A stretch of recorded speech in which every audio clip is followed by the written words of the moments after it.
Assalamualaikum warahmatullahi wabarakatuh. Halo semuanya. Di sini kami akan membahas analisis balance scorecard pada PT Pertamina.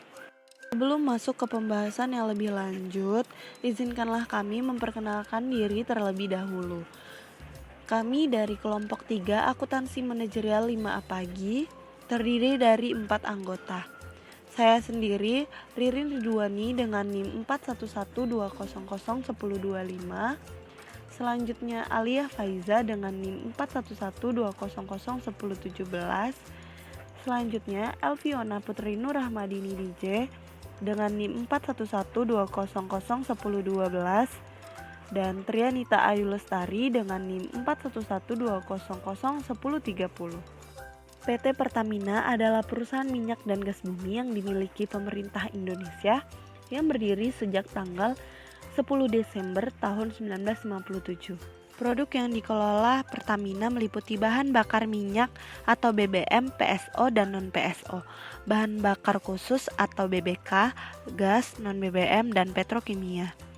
BBM 36 PSO atau Public Service Obligation adalah bahan bakar minyak yang telah disubsidi oleh pemerintah, sedangkan non-PSO bahan bakar yang tidak disubsidi oleh pemerintah. PSO seperti premium, sedangkan non-PSO meliputi Pertamax, Pertamax Dex, dan Pertamax Plus. Bahan bakar non-BBM meliputi aspal, pelumas, sedangkan gas meliputi LPG, BBG atau bahan bakar gas, misikol atau pengganti CFC yang ramah lingkungan. Adapun visinya yang pertama menjadi perusahaan energi nasional kelas dunia. Yang kedua, misi yaitu menjalankan usaha minyak, gas, serta energi baru dan terbarukan secara terintegrasi berdasarkan prinsip-prinsip komersial yang kuat. Pertamina telah menerapkan balance scorecard dalam perusahaannya. Hal ini ditandai dengan adanya Key Performance Indicator atau KPI direksi dan senior manajemen terkait LST. Adapun KPI-nya ada 9. Yang pertama yaitu perluasan jaringan retail dengan target 2021 sebesar 100% dan realisasinya yaitu atau pencapaiannya itu sebesar 100,93%. Hal ini dinilai sangat bagus karena melebihi target yang telah ditentukan yang seperti sebelumnya itu 100%. Semakin tinggi pencapaiannya semakin bagus. Kemudian yang kedua ada rata-rata penggunaan TKDN dengan target 2021 sebesar 30% dan realisasinya sebesar 60%. Hal ini meningkat 2 kali lipat dari target yang telah ditetapkan sebelumnya. Jadi ini termasuk ke dalam hal yang sangat bagus. Terus karena semakin tinggi dari target yang ditentukan semakin bagus KPI-nya. Hal ini terjadi dikarenakan Pertamina lebih memprioritaskan pemasok dalam negeri dalam pemenuhan kebutuhannya.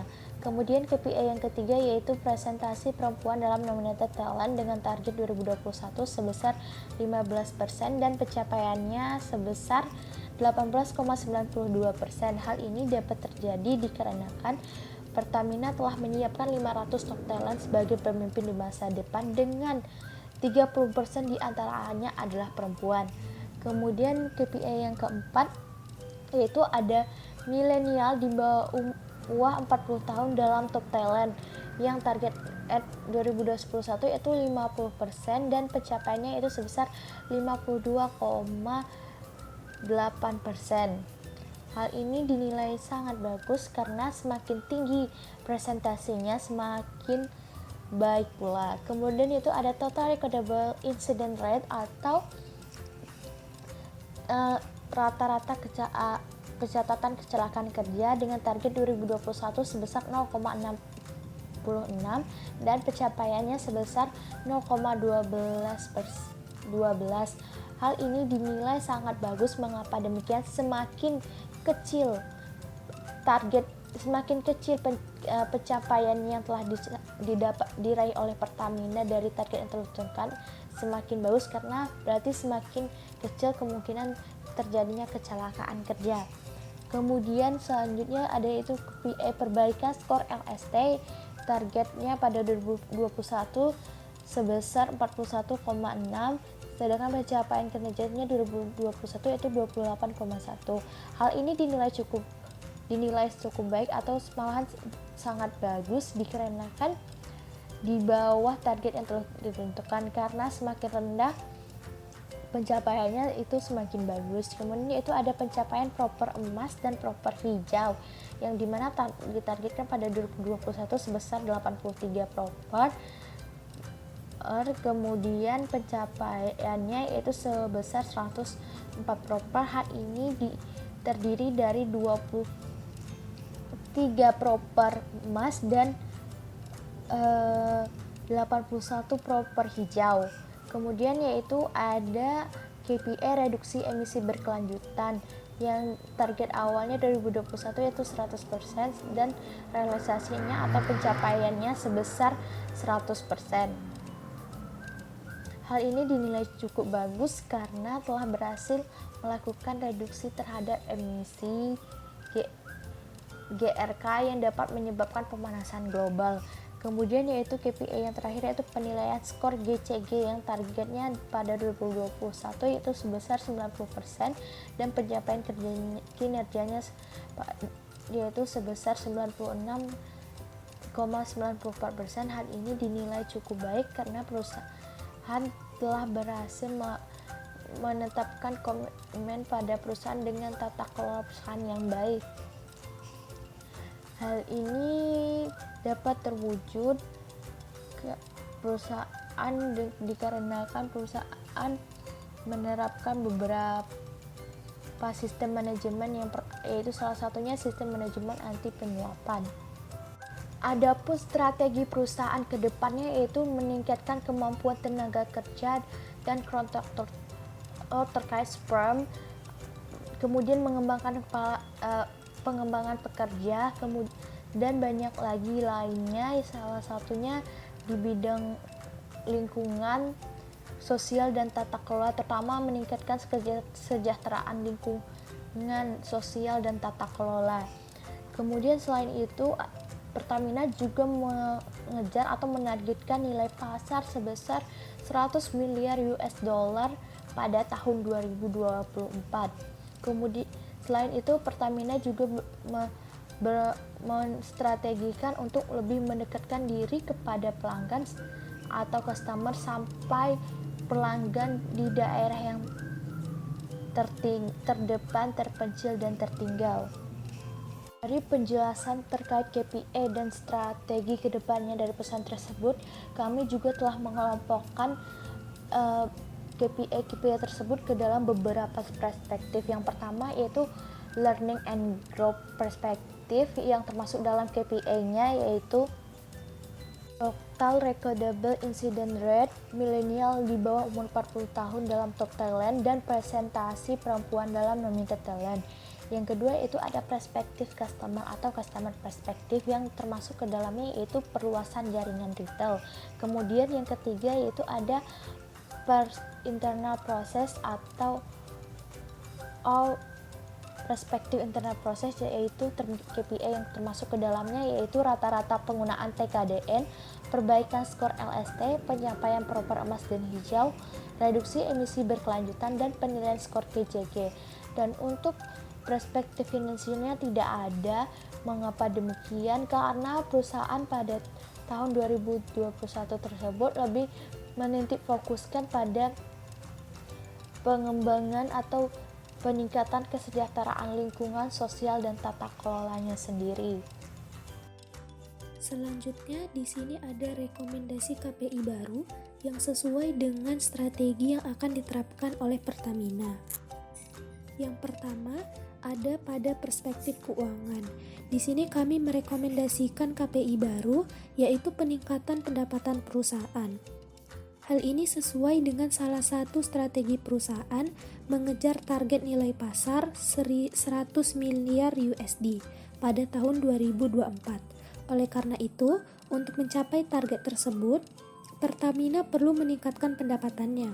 Untuk menentukan target di tahun 2022, kami menggunakan forecasting berdasarkan data dari tahun 2019 hingga 2021 dan didapatkan target 2022 untuk peningkatan pendapatan adalah sebesar 50,33%. Kemudian pada perspektif learning and growth, kami merekomendasikan KPI pengembangan pekerja dengan target sebesar 55.171 peserta. Target ini didapatkan dari metode forecasting jumlah peserta tahun-tahun sebelumnya, yaitu pada tahun 2019 sebanyak 45.555 peserta. Kemudian pada tahun 2020 meningkat menjadi 100.568 peserta.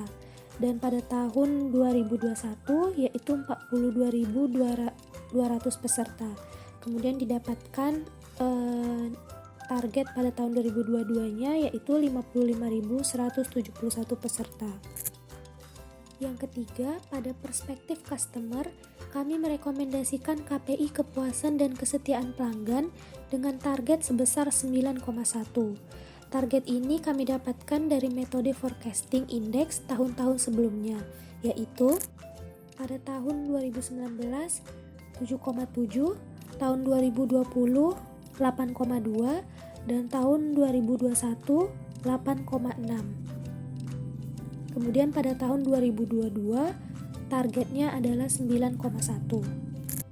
Kemudian pada perspektif yang keempat, yaitu perspektif internal business process, kami merekomendasikan KPI penyediaan akses kepada pelanggan untuk menyampaikan pengaduan dan keluhan dengan target sebesar 9.449 jumlah pengaduan dan keluhan.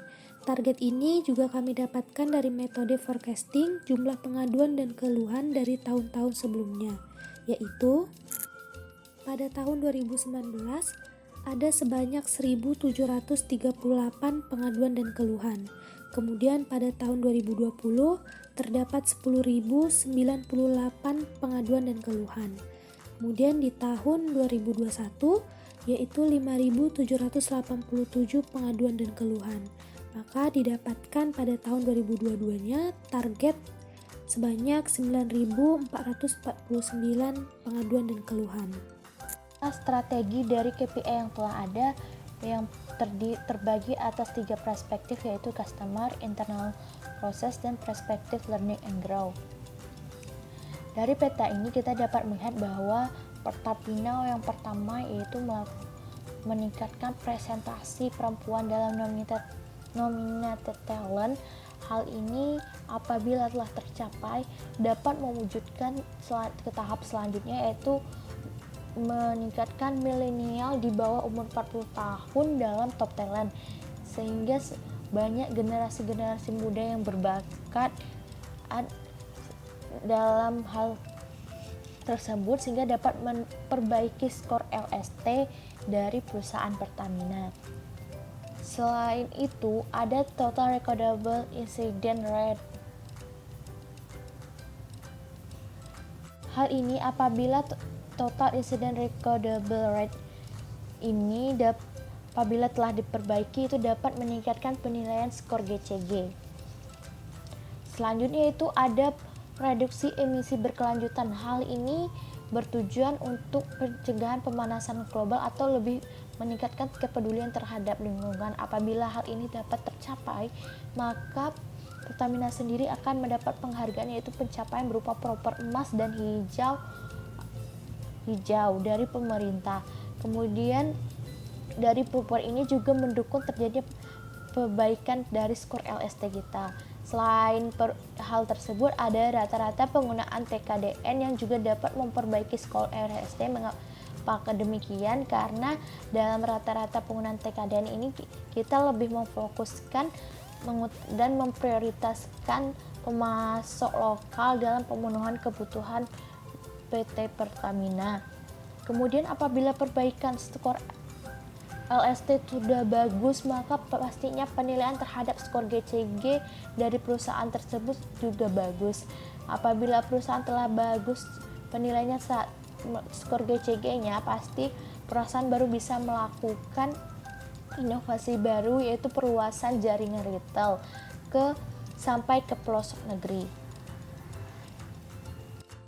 Selanjutnya, setelah dibahas peta strategi yang sudah ada pada Pertamina, di sini kami merancang peta strategi baru yang akan diterapkan pada Pertamina. Yang pertama, pada learning and growth perspective, di sini kami menambahkan strategi pengembangan kemampuan pekerja sebelum dilakukannya strategi milenial dalam top talent dan juga persentase perempuan dalam nominat talent. Setelah perspektif ini dilakukan, maka lanjut kepada perspektif selanjutnya, yaitu internal process. Nah, pada perspektif ini kami menambahkan strategi baru, yaitu layanan pengaduan dan keluhan pelanggan terkait produk atau jasa. Nah, ini berdampak pada strategi perbaikan skor LST. Nah, selanjutnya pada customer perspektif, setelah dilakukannya strategi perluasan jaringan retail, ini akan berdampak pada meningkatkan kepuasan dan kesetiaan. Nah, setelah strategi ini dilakukan, ini akan berdampak pada peningkatan pendapatan perusahaan. Nah, strategi ini termasuk ke dalam financial perspektif. Setelah kami menjelaskan mengenai KPI dan peta strategi PT Pertamina, kami dapat menyimpulkan bahwa PT Pertamina adalah perusahaan besar BUMN di Indonesia yang bergerak di bidang perminyakan dan sangat berpengaruh terhadap perekonomian negara Indonesia. Melalui 4 perspektif yang dikembangkan dalam balance scorecard, adapun realisasi yang telah dilakukan PT Pertamina, yaitu mengembangkan jaringan outlet retail untuk memperkuat penguasaan pasar melalui Pertasop, pengembangan outlet LPG atau yang disebut dengan OVO, New Business Ecosystem di SPBU dan program Langit Biru, mendukung target nasional reduksi GRK pada tahun 2030, mendukung penurunan emisi GRK sesuai KPI masing-masing anak perusahaan, unit operasi dan kantor pusat dari baseline tahun 2020, dan melakukan langkah-langkah strategis untuk peningkatan pendapatan atau revenue enhancement, dan juga efisiensi atau cost leadership di seluruh lini. Selanjutnya kami juga menambahkan KPI baru untuk meningkatkan strategi baru di Pertamina. Adapun KPI baru yang kami usulkan adalah peningkatan nilai aset perusahaan, pengembangan pekerja, kepuasan dan kesetiaan pelanggan, dan penyedia akses kepada pelanggan untuk menyampaikan pengaduan dan keluhan. Selanjutnya, ada beberapa saran yang kami usulkan untuk PT Pertamina. Yang pertama, memperhatikan modal kendala Pertamina agar tidak kekurangan modal kegiatan eksplorasi dan eksploitasi sumber daya alam. Yang kedua, menempatkan karyawan sesuai dengan kemampuan sumber daya manusia di Pertamina. Yang ketiga, harus memiliki beberapa pemasok dan jika terjadi keterlambatan pasokan produk. Yang keempat, memperhatikan karyawan sesuai dengan kemampuan sumber daya manusia, karena banyak penempatan, penggunaannya tidak maksimal, mengurangi efektivitas dan efisiensi perusahaan. Yang kelima, meningkatkan sistem teknologi dan informasi untuk strategi kompetisi bersaing. Dan yang terakhir, memaksimalkan pelayanan kepada konsumen dan menjaga kualitas harga.